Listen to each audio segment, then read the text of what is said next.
Assalamualaikum warahmatullahi wabarakatuh. Perkenalkan, nama saya Khairunisa Cindy, NIM 18086361, mata kuliah tenis lapangan dasar, hari Senin jam 16.20 sampai jam 18.00. Baiklah, di sini saya akan menjelaskan sedikit tentang peraturan dalam tenis lapangan. Baiklah, peraturan pertama itu yang di lapangan. Sama halnya seperti di tentang peraturan lempar lembing ataupun sepak bola, selalu ada ukuran lapangan yang dianggap sah dan paling tepat.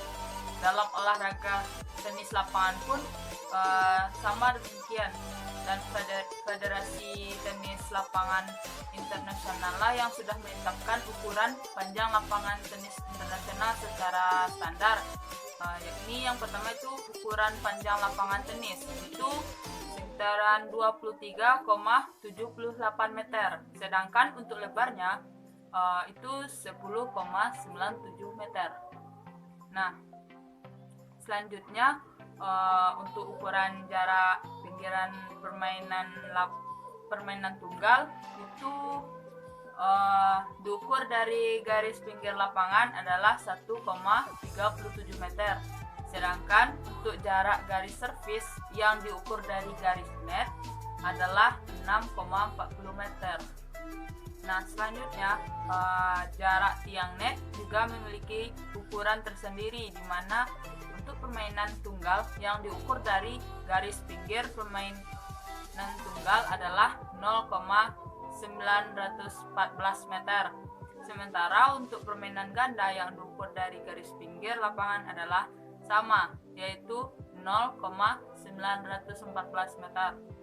Nah, selanjutnya untuk tinggi net juga mempunyai ukuran standar, yaitu 0,914 meter, sama dengan jarak tiang net itu tersendiri.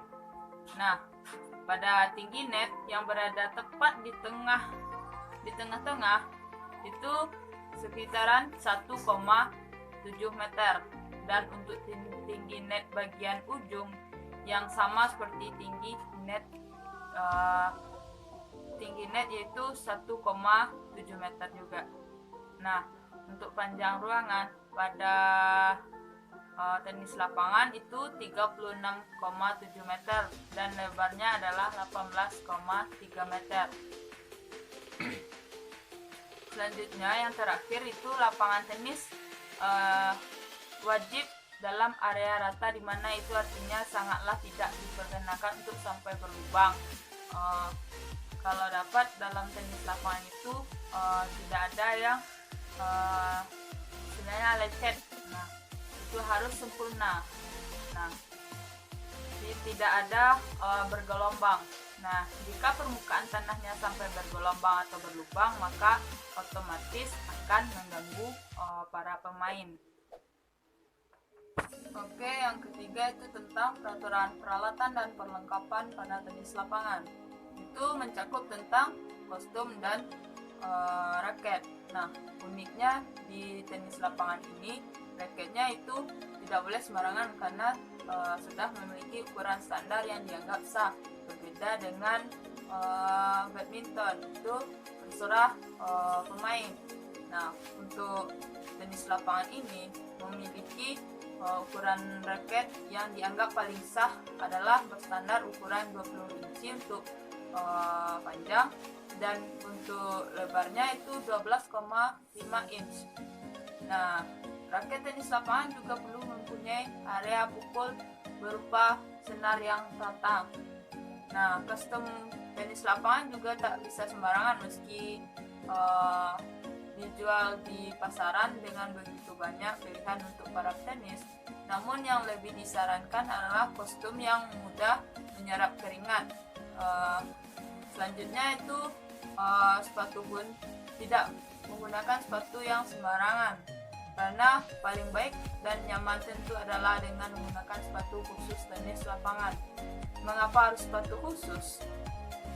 Sepatu khusus telah didesain sesuai dengan kebutuhan permainan para petenis lapangan. Jadi lebih baik mengenakan sepatu tenis bergerak pun akan jauh lebih nyaman, dan perlindungan terhadap cedera juga lebih maksimal.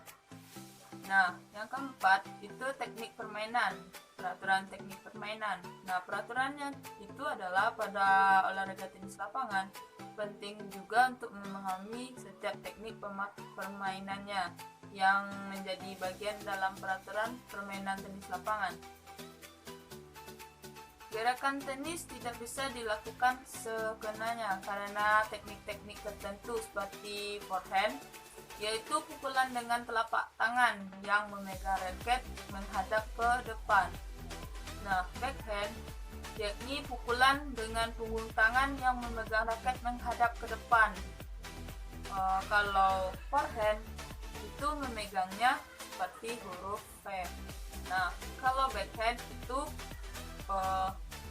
punggung tangan kita menghadap ke arah ke depan. Yang selanjutnya itu slice, yakni pukulan backhand atau forehand dengan mengiringkan kepala raket sedikit lalu memukulnya dengan cara diayun dari atas ke bawah. Yang selanjutnya itu grand stroke, yakni pukulan backhand atau forehand dengan melakukan bola memantul satu kali pada permukaan lantai lapangan. Nah, selanjutnya itu drop shot, yakni pukulan yang menyentuh net dan kemudian jatuhnya di area belakang lawan. Area di sekitaran lawan. Nah, spin yaitu pukulan backhand atau forehand dengan memiringkan raket sedikit atau banyak yang apabila sampai kena bola bakal membuat bola berputar atau berubah arah. Nah, selanjutnya loop, yakni pukulan dengan memukul bola tinggi mengarah pada sebelah belakang lawan.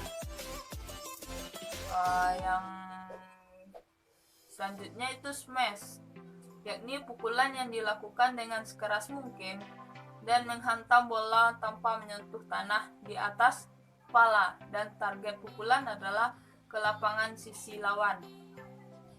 Selanjutnya itu ada volley, yakni pukulan backhand atau forehand dengan melakukannya sebelum bola memantul di lapangan. Peraturan selanjutnya itu melakukan servis. Dalam melakukan servis itu juga diperhatikan dengan baik, yakni pemain yang didaulat melakukan servis awal atau pertama, posisi harus ada di belakang garis baseline sewaktu melakukan servis. Arah servis juga sebaiknya diagonal ke lapangan pemain B atau pemain penerima bola. Sebagai aturannya, bola harus memantul satu kali, tidak boleh lebih dari itu. Sebelum pemain B mengembalikannya, pada khusus permainan ganda, rekan satu tim pemain B atau si penerima bola sama sekali tak boleh menyentuh bola servis sebelum penerima memukulnya. Pernyataan bola masuk adalah ketika bola bisa melewati net dan tidak memantul pada area sendiri.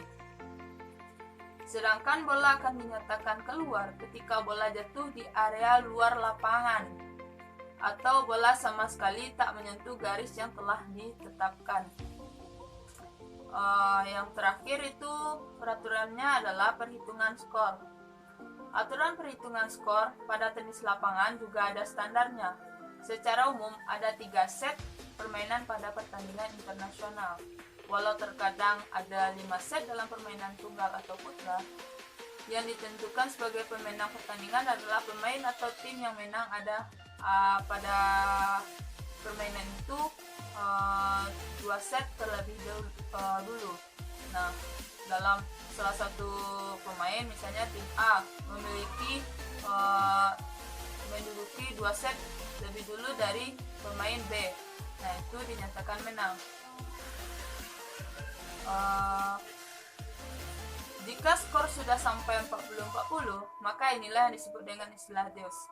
Jika terjadi deus, maka pemain perlu memenangkan 2 poin lagi supaya bisa menang dalam permainan. Nilai unggul akan didapatkan oleh pemain yang memasukkan bola saat deus, dan ini yang dinamakan dengan edge atau advantage.